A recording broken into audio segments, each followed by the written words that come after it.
అనేక ప్రాంతాల్లో దేవుని చేత బలంగా వాడబడుతున్నారని నాతో వారు తెలియపరిచారు. కాబట్టి ఇది నా దేవుని మాటలు మీరు వింటున్నప్పుడు, దేవుని పిల్లారా, ఒక స్త్రీని దేవుడు ఎలా వాడుకున్నాడు, దేవుడు తలుచుకుంటే ఎవరినైనా వాడుకోగలరు. అనే చెప్పండి ఒకసారి. మనం కూడా ఆశపడ్డాం అనుకోండి, దేవుడు మనల్ని కూడా నిలబెట్టుకుంటాడు. ఇది చక్కగా అనేక రాష్ట్రాల్లో, అనేక ప్రాంతాల్లో దేవుని చేత బలంగా వాడబడుతుంది. మన మధ్యలోకి రావడానికి చాలా సంతోషం. మరొకసారి దైవజనులు ప్రత్యేక వందనాలు తెలియపరుస్తున్నాం. రేపటి దినాన దైవజనులు ఎం జ్యోతిరాజయ్య గారి స్థలానికి రాబోతున్నారు. అంతర్జాతీయ వర్తమానికులు జ్యోతిరాజయ్య గారు, చివరి రోజు ఎబినేజర్ శాస్త్రి గారు, వీళ్ళందరూ ఇంటర్నేషనల్ స్పీకర్గా వాడబడుతున్న వాళ్ళే, లోకల్ కాదు. వీళ్ళంతా అనేక దేశ విదేశాల్లో దేవుని చేత బలంగా వాడబడుతున్న గిరిజన ప్రాంతాల్లో బహుగా వాడబడుతున్నటువంటి సహోదరి. ఆవిడెవరో కాదు, మన యొక్క గ్రామ ఆడపడుచు కుమార్తె. ప్రేమతో ఆహ్వానించాం. మా యొక్క ఆహ్వానాన్ని మన్నించి మన గ్రామానికి వచ్చినందుకు సోదరికి ప్రత్యేకమైన వందనాలు.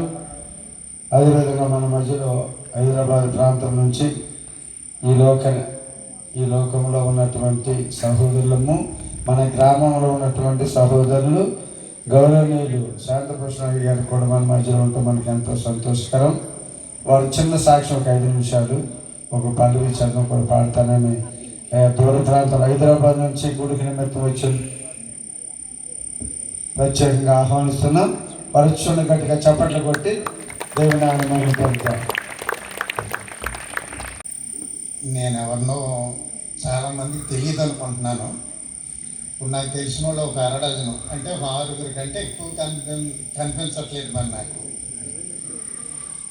నా యొక్క సాక్ష్యం ఏంటంటే, ఇక్కడికి వచ్చిన సోదరులు, సోదరి మనులకు, పిల్లలకి అందరూ కూడా దేవుని నామమున మీకు వందనములు చెల్లిస్తున్నానండి. నా పేరు కొడుగుల శాంతభూషణం. మరి ఇది ఎంతమందికి, ఎందుకంటే నేను గ్రామం వదిలిపెట్టి ఒక 50 సంవత్సరాలు అవుతుంది. అప్పుడప్పుడు వచ్చేవాడిని, కానీ ఇక్కడ నేను సెంట్రల్ గవర్నమెంట్గా ఒక ఎంప్లాయీగా టెలికాం డిపార్ట్మెంట్లో యాజ్ ఒక సెక్షన్ సూపర్వైజర్గా రిటైర్డ్ అయ్యాను. ఇప్పుడు నేను హైదరాబాద్లో కూడా 16వ సంవత్సరం. మా పిల్లల విషయంలో నేను హైదరాబాద్ వెళ్ళవలసి వచ్చింది. ఇంకా ఆ రకంగా 16వ సంవత్సరం నుంచి కూడా మరి అక్కడే ఉంటున్నాం. నా సాక్ష్యం ఏంటంటే, ఇప్పుడు వచ్చిన అమ్మాయి కూడా మా మేనకోడలే. ఆమె కూడా లండన్లో సేవ చేసి వచ్చింది. ఆమె కూడా డాక్టరేట్ చేసింది, ట్రాన్స్లేట్ చేస్తే అన్నీ కూడా చేద్దాం. నా సంతానం ఎలా ఎంతమంది అంటే 3, ఒక అమ్మాయి, 2 మగ పిల్లలు. అమ్మాయి బిఎస్సి బీడీ ప్రైవేట్ కాలేజ్ చేద్దాం, అల్లుడు సాఫ్ట్వేర్ ఇంజనీర్. అమ్మాయి తర్వాత అబ్బాయి అమెరికాలో ఉంటున్నాడు 15 సంవత్సరాల నుంచి. ఇద్దరు కూడా పోస్ట్ గ్రాడ్యుయేట్ ఎంటెక్ చేశారు. అక్కడే సొంత ఇల్లు, సొంత అంత ఉద్యోగం చేసుకుంటున్నారు. ఇక మాకు 2వ అబ్బాయి, ఆయన డాక్టర్ ఎండి ప్రొఫెసర్గా మల్లారెడ్డి కాలేజ్ చేస్తున్నాడు. వాళ్ళ భార్య కూడా ఎండిఎస్, దాంట్లోనే మల్లారెడ్డి మెడికల్ కాలేజీలో ఇద్దరు పనిచేస్తున్నారు. మా మిస్సెస్ ఆమె బిఈడి హై స్కూల్ టీచర్గా చేసి రిటైర్డ్ అయింది. ఇది నా కుటుంబం యొక్క నేపథ్యం. ఈ విధంగా దేవుని ఆశీర్వాదాలు మాకు మెండుగా ఉన్నాయనేటువంటిది నేను చాలా సంతోషంగానే ఉంటాను.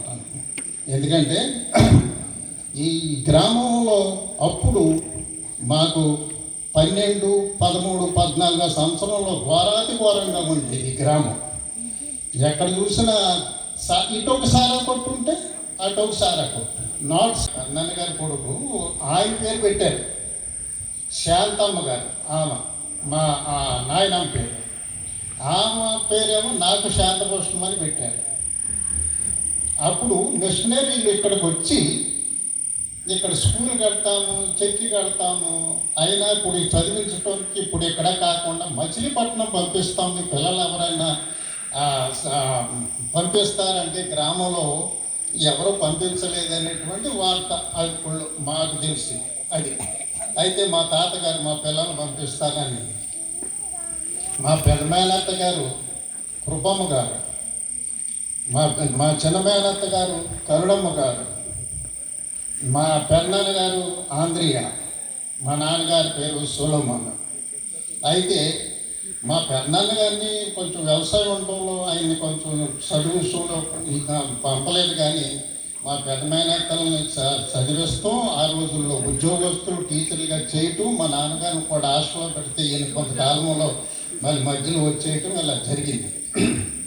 ఈ విధంగా ఆయన ఆ రోజుల్లోనే వాలకోడి కాడ ఒక ఎకరం పొలం, మళ్ళీ వాలకోడి తోట కోటిపల్లి తోట కాడ దగ్గరలో దక్షిణ భాగంలో 4 ఎకరాల పట్టా పొలం, అందరితో పాటు కొల్లేరులో 4 ఎకరాల పొలం సంపాదించి ఆయన ఎంతో నీతిపరుడుగా పిల్లల్ని ఆ విధంగా చదివించాడంటే అది నేను ఇప్పటికీ మరవలేదు. ఎందుకంటే ఆయన అడుగుజాడలో నడవాలని మేనే టీకెల్ సిఫార్సుగా నాదేమన్నా తప్పు ఉంటుంది, లెక్కింపబడుతుందేమో అని నేను దేనిదేనో నా యొక్క జీవనయాత్రలో తెలుసుకుంటూనే ఉంటాను. అంత నాకు భయం, ఎందుకంటే తప్పు చేస్తున్నానేమో. కానీ 78% ఇంకా నేను ఇంకా ఒక 32% ఇంకా నెరవేర్చాలి, ఇంకా 28% నెరవేర్చాలనుకుంటున్నాను. కొంత నేను 100% కరెక్ట్ అని నేను చెప్పలేదు, ఎందుకంటే ఏం తప్పులు వస్తాయి, ఆ తప్పులకి కొన్ని కలుపుకుని అబద్ధం ఆడవలసి వచ్చే పరిస్థితులు వచ్చినప్పుడు కలుపుకుని ఆడపోతే ఇంకో రకంగా వెళ్ళిపోద్దామనేటువంటి కొన్ని తప్పులు ఉంటా ఉంటాయి. వస్తువులైనా ఏది చెప్పిన దాని సంపూర్తిగా నాలకింపవలెను.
చెడు విషం విడిచివేసి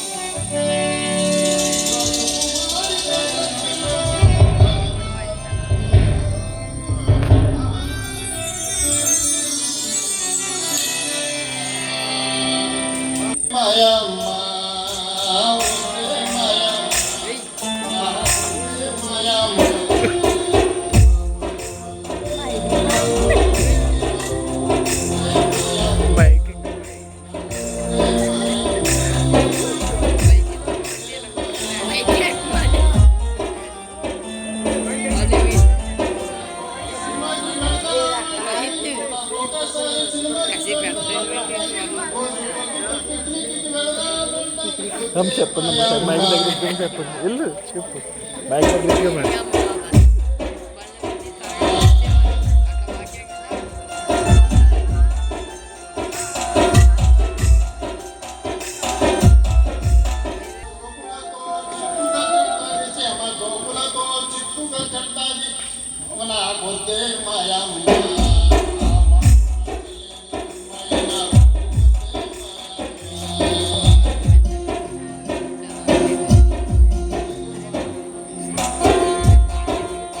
వాక్య సందేశానికి రావాల్సిందిగా ప్రేమపూర్వకం మనం చేస్తున్నాం. అమ్మగారు వస్తుంది. గట్టిగా చప్పట్లు కొడతాం. సోదరు వస్తున్నాం. గట్టిగా చప్పట్లు కొడతాం.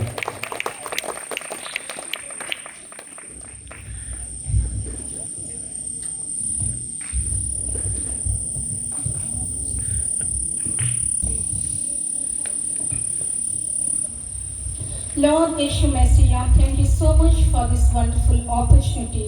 I am extremely happy about this invitation. Please fill my heart with the Holy Spirit. Fill all these people with their fire. Bless this village, bless these dignitaries and everybody. Lord Messiah, please be with us. Send your angel to guide us, protect us and save us. Lord, please rain your fire upon us. Remember this village elders and everybody. Thank you so much. Please fill me with the Ruach HaKadosh. In the name of Messiah, amen. Amen. My precious greetings, singers, reverends, pastors, brothers, sisters, relatives, and especially Kurma brothers. I am very glad to be here. Thank you so much for this wonderful opportunity. Extremely happy. నేను ఈ గ్రామానికి చెందిన కీర్తిశేషులు కొడుదల సొలొమోన్ గారు, కొడుదల ఆరోగ్యమ్మ గారి కుమార్తె సౌదామణి గారి యొక్క ప్రథమ కుమార్తెను. ఈ గ్రామాన్ని చూడడం కోసం నేను కొన్ని సంవత్సరాల నుంచి ప్రార్థన చేస్తున్నాను. ఈ గ్రామానికి నేను కొన్నిసార్లే వచ్చాను నా చైల్డ్హుడ్లో.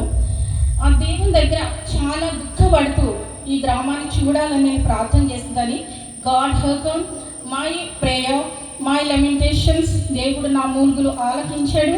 ఈ గ్రామానికి రావడానికి ఆయన సహాయం చేశాడు. నాకు ఇంకా ఆశ తీరలేదు. ఈ గ్రామాన్ని చూడాలని చాలా ప్రయత్నం చేశాను, కానీ పూర్తిగా చూడడానికి కుదరలేదు. I know few persons in this village.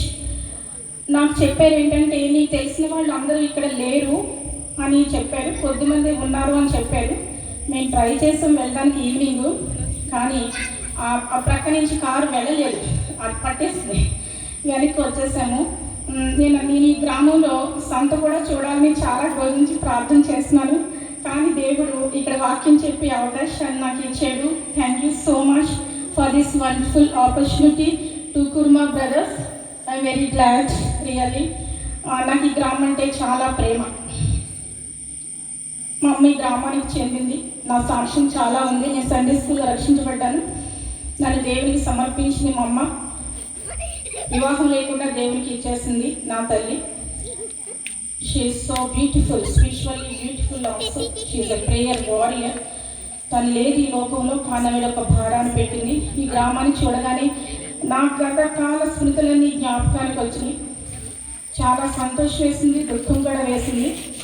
కొంతమంది తెలిసి గ్రామంలో నాకు వాళ్ళకి కలుసుకోవడానికి ఇప్పుడు కూడా నాకు అవకాశం దొరకలేదు, కానీ ప్రార్థన చేసిన ఏదో రోజు ఈ గ్రామంలో కొంచెం ఎక్కువసేపు ఉండాలని చెప్పి దేవునికి స్తోత్రాలు చెల్లిస్తున్నాను. ఈరోజు వాక్యాంశం ఏంటంటే అని వేశారు కదా, కృతజ్ఞత ప్రార్థన పండుగలు. ఎస్, అసలు కృతజ్ఞత ప్రార్థన పండుగ అంటే ఏంటి?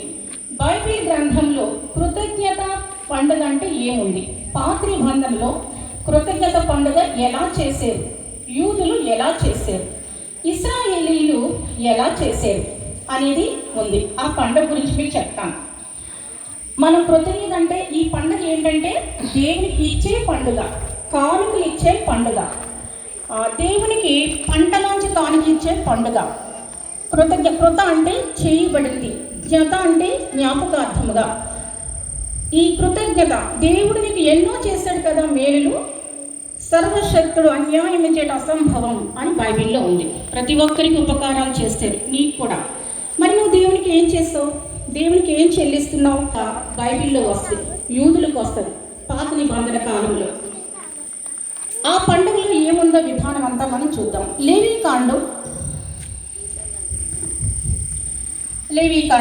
23వ అధ్యాయము 23rd verse.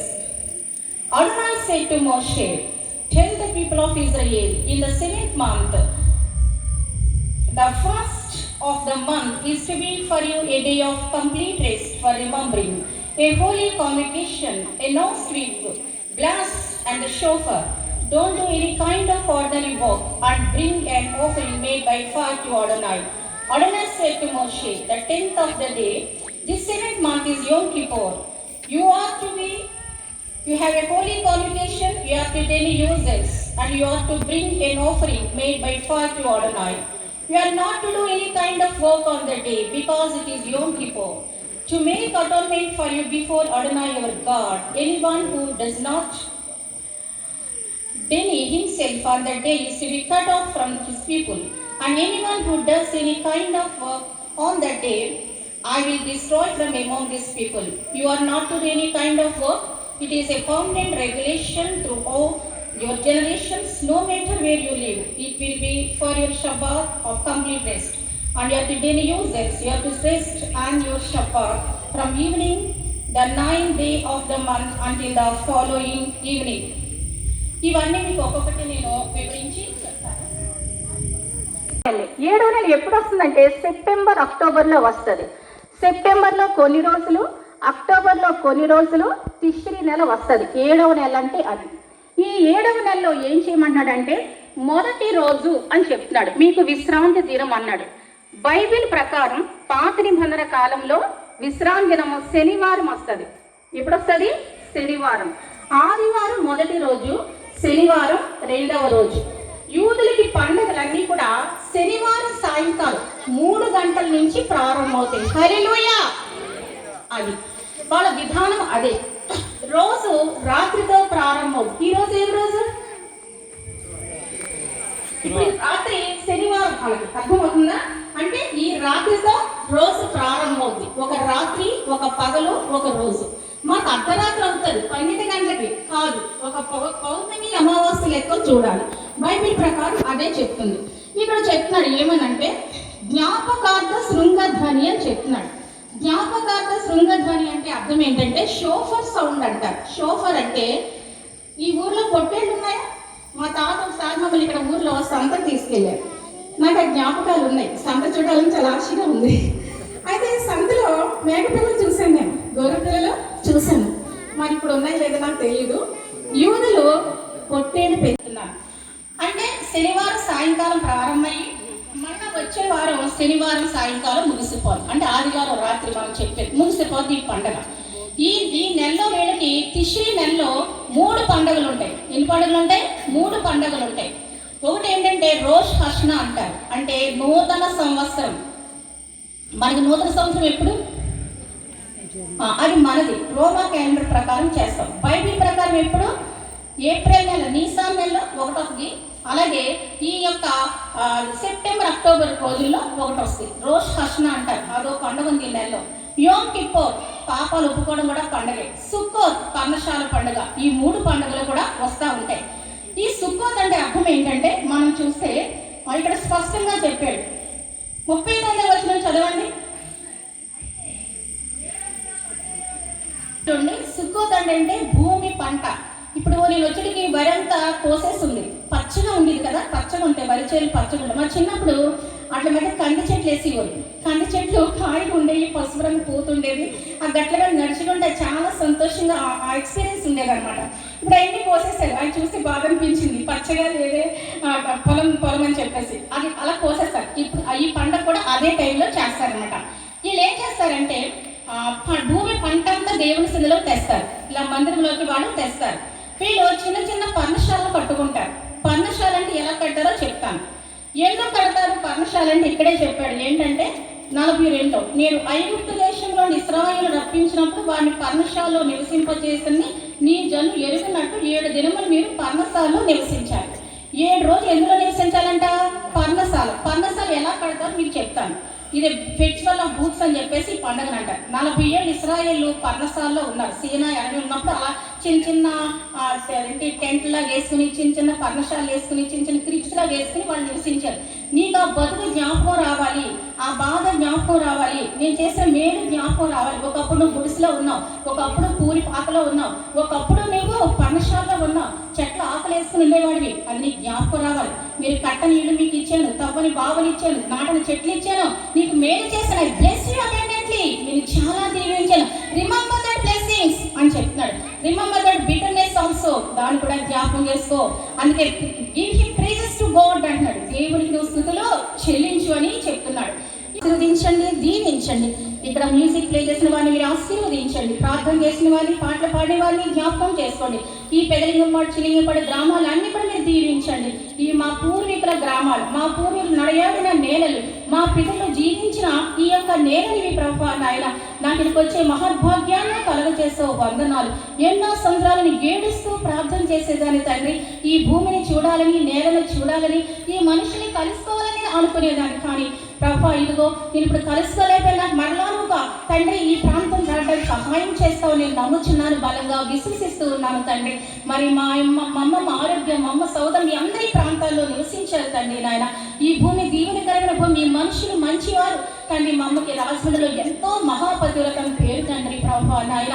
ఈ గ్రామాల నుంచి నువ్వు తీసుకుని వెళ్ళి అక్కడ నాటావు తండ్రి నాయన, నీకు వందనాలు తండ్రి.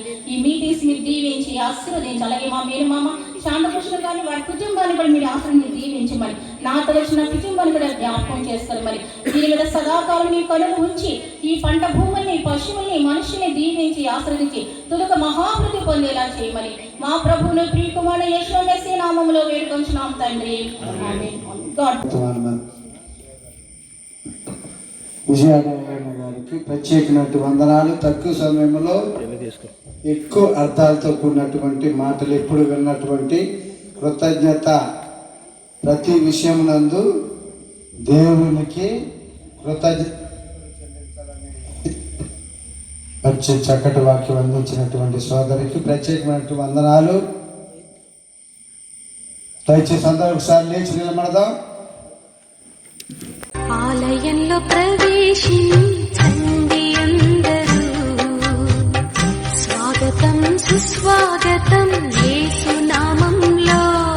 మీ బ్రతుకులో పాపము కలతల, మీ హృదయంలో బాధలో కన్నీరా, మీ కన్నీరంత తుడిచిరి రాజు యేసు కోసం.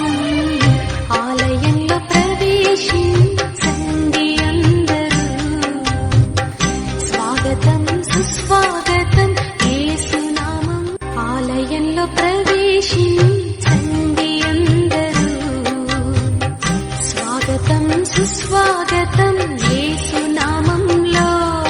మీ బ్రతుకులో పాపము కలతల, మీ హృదయంలో బాధలో కన్నీరా, మీ కన్నీరంత తుడిచిరి రాజు యేసు కోసం. ఆలయంలో ప్రవేశించండి అందరూ, స్వాగతం సుస్వాగతం యేసు నామం. ఆలయంలో ప్రవేశించండి అందరూ, స్వాగతం సుస్వాగతం యేసు నామంలో. మీ బ్రతుకులో పాపము కలతల, మీ హృదయంలో బాధలో కన్నీరా, మీ కన్నీరంత తుడిచిరి రాజు యేసు కోసం. ఆలయంలో ప్రవేశించండి అందరూ, స్వాగతం సుస్వాగతం యేసు నామం. ఆలయంలో ప్రవేశించండి అందరూ, స్వాగతం సుస్వాగతం యేసు నామం. మీ బ్రతుకులో పాపము కలతల, మీ హృదయంలో బాధలో కన్నీరా, మీ కన్నీరంత తుడిచిరి రాజు యేసు కోసం. ఆలయంలో ప్రవేశించండి అందరూ, స్వాగతం సుస్వాగతం యేసు నామం. ఆలయంలో ప్రవేశించండి అందరూ, స్వాగతం సుస్వాగతం యేసు నామం. ఆలయంలో ప్రవేశించండి అందరూ, స్వాగతం సుస్వాగతం యేసు నామంలో. మీ బ్రతుకులో పాపము కలతల, మీ హృదయంలో బాధలో కన్నీరా, మీ కన్నీరంత తుడిచిరి రాజు యేసు కోసం. ఆలయంలో ప్రవేశించండి అందరూ, స్వాగతం సుస్వాగతం యేసు నామం. ఆలయంలో ప్రవేశించండి అందరూ, స్వాగతం సుస్వాగతం యేసు నామంలో. మీ బ్రతుకులో పాపము కలతల, మీ హృదయంలో బాధలో కన్నీరా, మీ కన్నీరంత తుడిచిరి రాజు యేసు కోసం. ఆలయంలో ప్రవేశించండి అందరూ, సుస్వాగతం యేసునామం ఆలయంలో ప్రవేశించండి అందరూ స్వాగతం సుస్వాగతం యేసునామంలో మీ బ్రతుకులో పాపము కలతలా మీ హృదయంలో బాధలో కన్నీరా మీ కన్నీరంతా తుడిచిరి రాజు యేసు కోసం ఆలయంలో ప్రవేశించండి అందరూ స్వాగతం సుస్వాగతం యేసునామం ఆలయంలో ప్రవేశించండి అందరూ స్వాగతం సుస్వాగతం యేసునామంలో మీ బ్రతుకులో పాపము కలతలా మీ హృదయంలో బాధలో కన్నీరా మీ కన్నీరంతా తుడిచిరి రాజు యేసు కోసం ఆలయంలో ప్రవేశించండి అందరూ స్వాగతం సుస్వాగతం యేసునామం ఆలయంలో ప్రవేశించండి అందరూ స్వాగతం సుస్వాగతం యేసునామంలో మీ బ్రతుకులో పాపము కలతలా మీ హృదయంలో బాధలో కన్నీరా మీ కన్నీరంతా తుడిచిరి రాజు యేసు కోసం ఆలయంలో ప్రవేశించండి అందరూ స్వాగతం సుస్వాగతం యేసునామం ఆలయంలో ప్రవేశించండి అందరూ స్వాగతం సుస్వాగతం యేసునామంలో మీ బ్రతుకులో